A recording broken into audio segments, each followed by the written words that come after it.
வணக்கம் தமிழ் நேயர்களே, நீங்க பார்த்துக்கிட்டு இருக்கிறது நாம மாட்டுக்கு அறுத்து போடுற சோளப்பயிரோட ஒரு வகை தாங்க. இதுக்கு பேரு தீவன சோளம் அப்படின்னு சொல்லுவாங்க.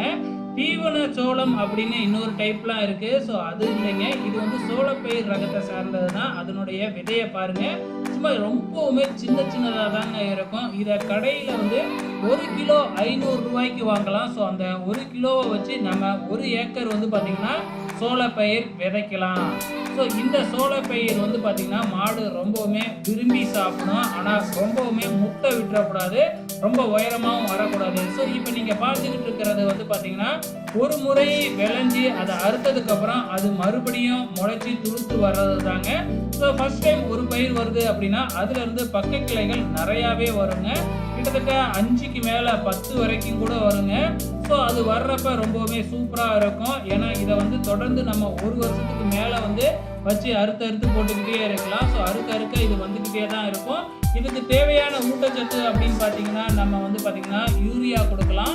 ஸோ மாடு வச்சுருக்கிறவங்க பார்த்தீங்கன்னா யூரியா கூட கொடுக்க தேவையில்ல. அப்படியே பச்சை சாணத்தை அப்படியே எடுத்துக்கிட்டு கொஞ்சம் கொஞ்சமாக கொட்டி விட்டுட்டாவே போதுங்க. தண்ணி விடுறப்ப அப்படியே கரைஞ்சி ஓடி பார்த்தீங்கன்னா அப்படியே இதுக்கு சத்தாக வரும். அது மட்டும் இல்லை, ரொம்ப பச்சை பசீர்னு வரும். ஸோ காரணம் என்ன அப்படின்னு பார்த்தீங்கன்னா மற்ற பயிர்களுக்கெல்லாம் நம்ம ஈரசாணத்தை அப்படியே போட முடியாது. அப்படி போட்டால் பார்த்தீங்கன்னா அதில் எந்த விதமான சத்தும் இல்லை அப்படிம்பாங்க. அது மட்டும் இல்லை, பயிரும் பார்த்தீங்கன்னா ஹீட்டுனால அப்படியே வாடி போயிடும். ஆனால் இந்த சோள பயிருக்கு அப்படி இல்லை, நம்ம பச்சையாகவே போட்டாவே பார்த்தீங்கன்னா ரொம்பவுமே சீக்கிரமாகவும் பச்சையாகவும் வரும்.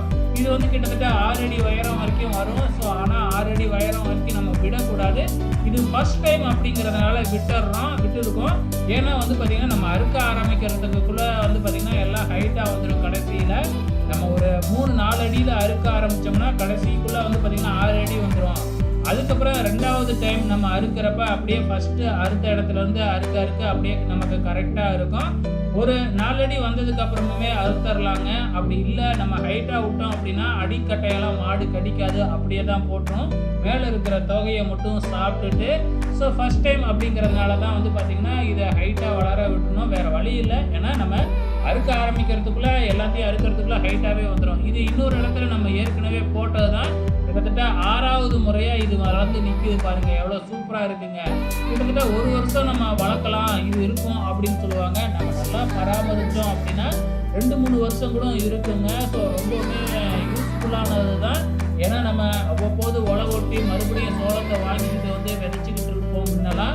ஆனால் இப்போ ஈஸியாக பார்த்திங்கன்னா ஒரு முறை நம்ம விதைச்சிட்டா போதும். 2 வருஷத்துக்கு நம்ம அதுக்கப்புறம் தண்ணியை மட்டும் நம்ம விட்டு அறுத்து போட்டால் போதும். அவ்வப்போது ஊட்டச்சத்து அதுக்கு தேவையான அந்த எருவை கொடுத்தாவே போதுங்க. அது மட்டும் வந்துக்கிட்டே இருக்கும். இதனால் மாட்டுக்கு நம்ம தீவனம் போடணும், பயிர் போடணும் அப்படின்னு ரொம்ப கஷ்டப்பட தேவையில்லை. ஸோ இதனால் பார்த்திங்கன்னா நமக்கு லாபம் தான். பயிர் வைக்க வாங்கணும் அது அப்படி இப்படின்னு எந்த செலவும் அதிகமாக இருக்காது. வைக்கலும் நம்ம கொஞ்சம் கொஞ்சம் போட்டுக்கிட்டு தான் இருக்கணும். ஒரேடியாக சோளப்பயிரும் போட்டுக்கிட்டு இருக்க முடியாது. இருந்தாலும் பார்த்திங்கன்னா இது ரொம்பவுமே செலவு கம்மி தானுங்களே. ஸோ மாடு வச்சுருக்கவங்களுக்கு இது ரொம்பவுமே யூஸ்ஃபுல்லாக இருக்கும். உங்களோட கமெண்ட்ஸை மறக்காமல் இந்த வீடியோ கீழே கமெண்ட் பண்ணுங்கள். நன்றி.